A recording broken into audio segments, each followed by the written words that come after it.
Assalamualaikum warahmatullahi wabarakatuh. Alhamdulillahilladzi anzala ala abdihil kitaba wa lam yaj'al lahu iwaja la ya'tihil batilu min baini yadayhi wala min khalfihi tanzilum min hakimin hamid.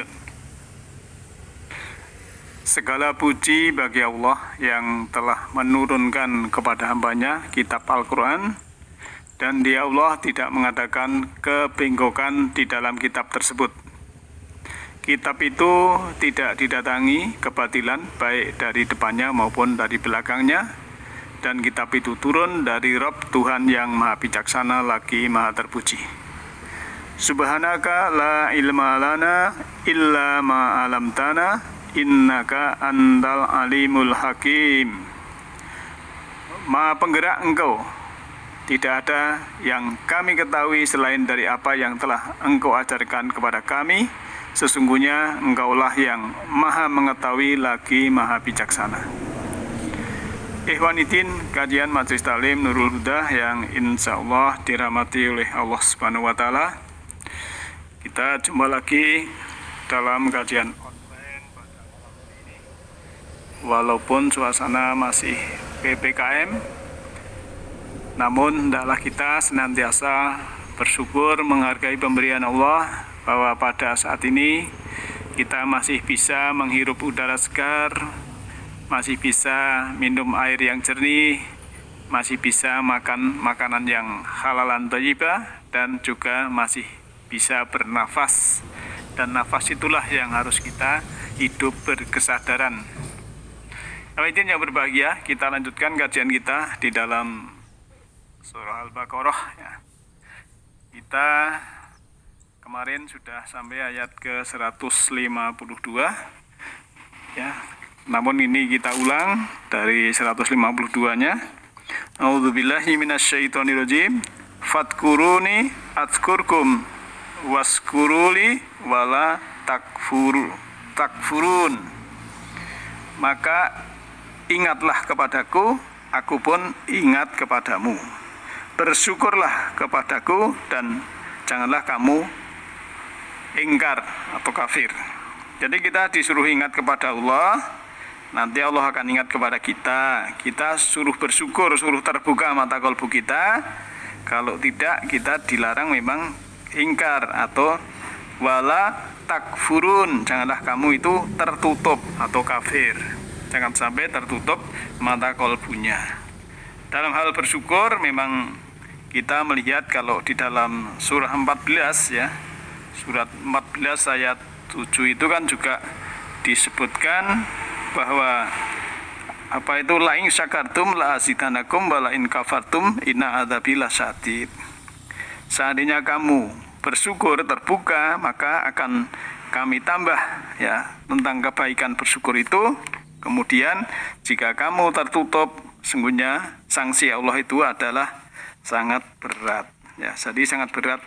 Bahkan dalam surat 14 ayat 34 juga kalau kita menghitung nikmat Allah itu tidak bisa menghitungnya, karena begitu banyaknya dari Allah yang diberikan kepada kita. Nah, Ikhwatin yang berbahagia, dalam hal bersyukur memang itu adalah kewajiban seorang hamba, dan bersyukur itu menghargai apapun yang telah berikan kepada kita. Jangan sampai kita mengkufuri karena nikmat Allah yang sangat luar biasa. Maka sebetulnya sahabat dan Bapak Ibu semua itu kan depositonya ya, depositonya itu kan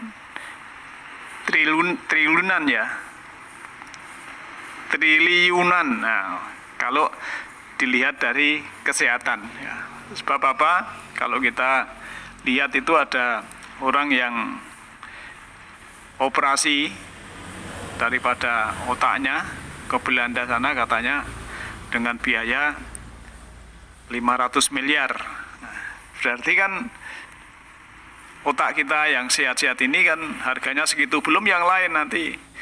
Kalau operasi mata satu itu 500 juta misalnya. Kalau itu pun kalau ada nggak ada, apalagi transplantasi hati ya, liver, ginjal dan lain sebagainya, itu kan sebenarnya pemberian Allah yang sangat luar biasa.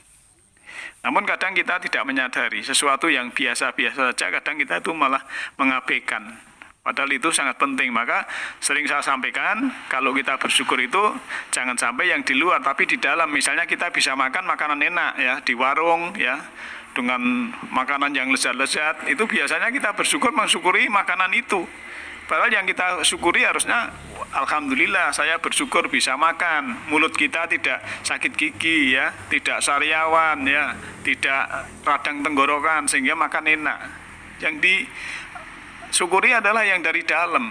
Nah, kalau kita sudah meniti ke dalam diri, bahwa kita melihat yang di dalam diri kita itu sudah sangat-sangat peka, kita sensitif kepada apa yang ada dari dalam, ya itu insya Allah kita akan lebih dekat kepada Allah Ta'ala, karena Allah lebih dekat daripada urat nadi leher kita dan lain-lain, termasuk kita mata dan lain sebagainya. Itu kalau kita melihat, mungkin sahabat dan bapak ibu semua rumahnya bagus ya, lux ya, kemudian mobilnya mewah, itu kita melihat pandangan mata kan enak, biasanya kan tertuju kepada fokus kepada bendanya. Padahal harusnya kita bersyukur, oh iya mata saya ini tidak glaukoma, mata saya tidak katarak, mata saya sehat ya, dan lain sebagainya. Itulah kita kalau menyadari hidup dalam kesadaran selalu bersyukur kepada Allah Ta'ala, maka disuruh kita untuk bersyukur, dan Allah juga melarang untuk kufur ataupun menutup kalbu kita. Kita lanjutkan ayat 153. Ya ayyuhalladzina amanu ista'inu bis-sabri was-shalah innallaha ma'as-sabirin. Wahai orang-orang yang telah beriman, mohonlah kepada Allah ya, mohonlah pertolongan kepada Allah itu dengan sabar dan sholat. Sungguh Allah berserta orang-orang yang sabar. Nah, hadirin yang berbahagia, dalam hal kita minta pertolongan, ista'inu, itu memang yang pertama harus sabar dulu ya. Sabar. Kalau gini di mafhum mukhalafah ya, cara minta tolong kepada Allah itu kan sabar dan sholat. Berarti kalau orang yang tidak sabar ya, itu berarti dia tidak minta pertolongan pada Allah. Jadi sabar itu kan bertahan, kata kuncinya bertahan ya.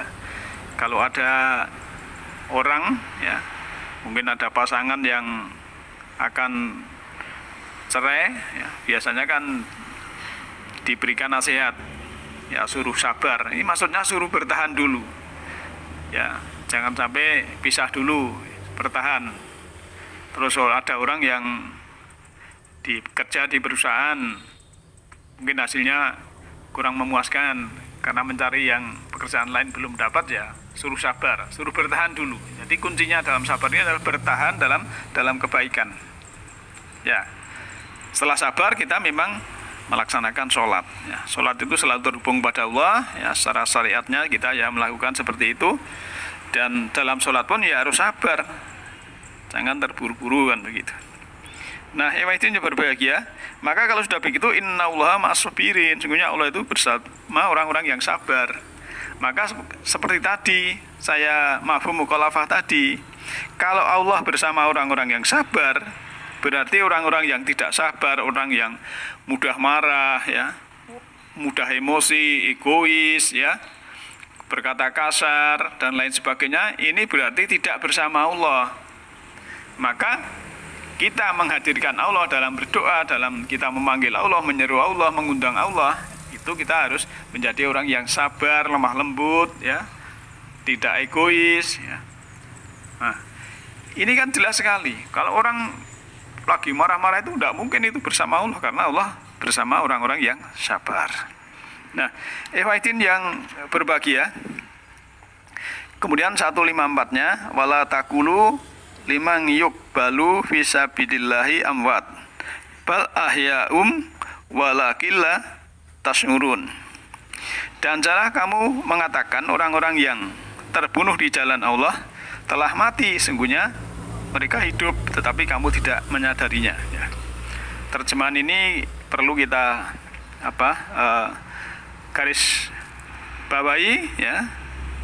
Orang-orang mukmin itu yang berjuang di garis hukum Allah itu namanya fisabilillah lah. Fisabilillah ini sebenarnya spesifik.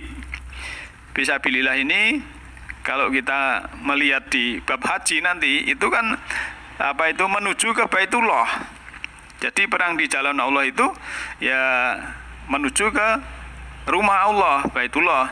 Padahal rumah Allah yang secara syariat ya itu memang kita paham, mungkin ada yang mengatakan di Masjidil Haram atau di masjid dan lain sebagainya, tapi secara hakikat Baitullah, rumah Allah itu adalah yang berada di dalam jiwa kita, dalam diri kita masing-masing, karena Allah lebih dekat daripada urat nadi leher kita.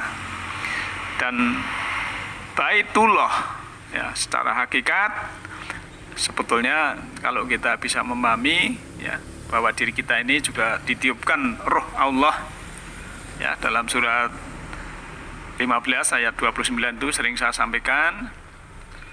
Maka kalau kita menyadari sudah menghadirkan Allah ya, sehingga kita menjadi orang yang sabar, menjadi orang yang lemah lembut, bisa menerima keadaan yang ada setelah kita usaha maksimal sesuai proses kausalitas ataupun sebab akibat. Maka yang demikian itu kita lihat orang yang dalam garis hukum Allah ya itu yang menuju ke Baitullah secara spesifik. Maka kalau kita melihat tidur Ashabul Kahfi itu kan waktu tidurnya itu kan melupakan dunia, jadi dia bersama Allah. Nah baru bangun. Maka kalau orang itu hidup dalam alam cahaya ya, hidup alam cahaya. Jadi saya gambarkan gini ya untuk mudahnya. Kalau jiwa kita ini kondisi mati, ya mati kondisi tidak bangkit, tidak kiamah itu kan bangkit. Jadi kiamah bangkit dalam arti kebangkitan jiwa kita, bangkit dari kubur, jiwa kita ini terkubur karena tidak tahu pencerahan sehingga mau bangkit. Nah, bangkit itu hidup. Dan dalam kehidupan di alam cahaya, karena kita hidup berkesadaran, sudah menyatu dengan Allah, itu ibaratnya kan digambarkan oleh Allah ya, satu hari di alam cahaya itu sama dengan 50.000 tahun di sini, dalam surat Al-Ma'arij ayat 4 itu. Ini bagi yang tahu ilmunya dan tahu caranya. Maka kita harus belajar terus, di samping syariat harus mengerti hakikat, karena ayat-ayat Al-Quran itu banyak yang mutasabiyat. Namun mutasabiyat itu mungkin bagi si A mutasabiyat, bagi si B sudah muhkamat karena dia faham, dia tahu ilmunya, dia sudah mendapatkan ilmu dari Allah, kan begitu. Oleh karena itu ya kita harus menghidupkan. Jadi orang-orang itu sebenarnya kalau sudah hidup ya, dalam arti tadinya kan ada itu dalam sejarah Nabi mengatakan bahwa ada banyak orang-orang itu hidup tapi sebetulnya mati. Nah, hidup tapi sebetulnya mati ya karena jiwanya mati. Tapi kalau sudah hidup ya, dalam alam cahaya ya itulah yang jangan dikira orang itu mati. Sebetulnya dia itu hidup di garis hukum Allah, kan begitu. Ya bisa paham ya. Ya dari sedikit nanti lama-lama paham. Kalau ngaji dengan saya nanti ya mungkin bingung dulu, enggak apa-apa bingung. Ya itu justru bingung itu nanti kalau masih mengikuti ya insya Allah nanti lama-lama tahu maksudnya demikian. Misalnya memahami kehidupan, siklus kehidupan. Ya kenapa ya orang yang di dunia ini ada yang lahir saja di kolong jembatan, kemudian hidupnya terlunta-lunta. Kok mesakne banget, seakan-akan Allah itu tidak adil. Nah, padahal ini ada siklus kehidupannya. Ya, siklus kehidupan karena memang dia terlahir di dunia itu memilih kendaraan ya, casing yang begitu karena dia harus menyelesaikan karma-karma kehidupan yang lampau. Maka itulah siklus kehidupan, bahwa hidup 2 kali, mati 2 kali itu hanya siklusnya. Bisa berulang-ulang karena kalau kita mempertahankan ahsani takwim ya, kita memang harus selalu dalam tuntutan jiwa yang bisa menyatu dengan Allah Ta'ala. Tapi kalau innalillahi wa inna ilaihi raji'un itu ya, itu memang kita harus kembali kepada Allah dalam jiwa yang memang sudah sempurna. Kalau belum sempurna ya kita masih siklus kehidupan itu. Maka apa itu husnul khotimah itu salah satunya adalah ya kita sudah banyak pelayanan waktu hidup ini. Kemudian kita juga sudah banyak memaafkan, tidak punya dendam, sakit hati, kecewa dan lain-lain. Jadi kita tidak punya hutang jiwa, tidak punya karma. Kemudian yang ketiga adalah kita sudah berkasih sayang. Jadi waktu kita mau meninggal itu kasih sayangnya nggak ada, masih muring-muring, masih marah-marah, masih jiwanya masih ingin membalas orang lain. Ini nanti masih kehidupan lagi, masih terus saja bersiklus. Nah, begitu. Cuma kendaraannya berbeda kan begitu. Dan itu lebih ya nanti ada uruan yang lebih. Maka kita harus bersabar tadi ya, supaya kita bersama Allah. Nah, hadirin yang berbahagia, ini ayat 154 ya. Oleh karena itu kita lanjutkan di 156-nya, mungkin yang akan datang ya, karena waktunya terbatas. Semoga kita semua dalam lindungan Allah Ta'ala ya, dan kita melihat bahwa kita harus selalu mengabdi pada Allah. Semoga Allah menunjuki cahayanya berupa alam semesta rohani kepada kita, dan semoga Allah Ta'ala membimbing kita di garis hukumnya dan melindungi kita semua dari kegelapan jiwa, selalu mendapatkan cahaya darinya. Semua makhluk, baik yang kelihatan maupun yang tidak kelihatan, di setiap ruang dan waktu, di semua tingkatan, semoga senantiasa hidup berbahagia. Assalamualaikum warahmatullahi wabarakatuh.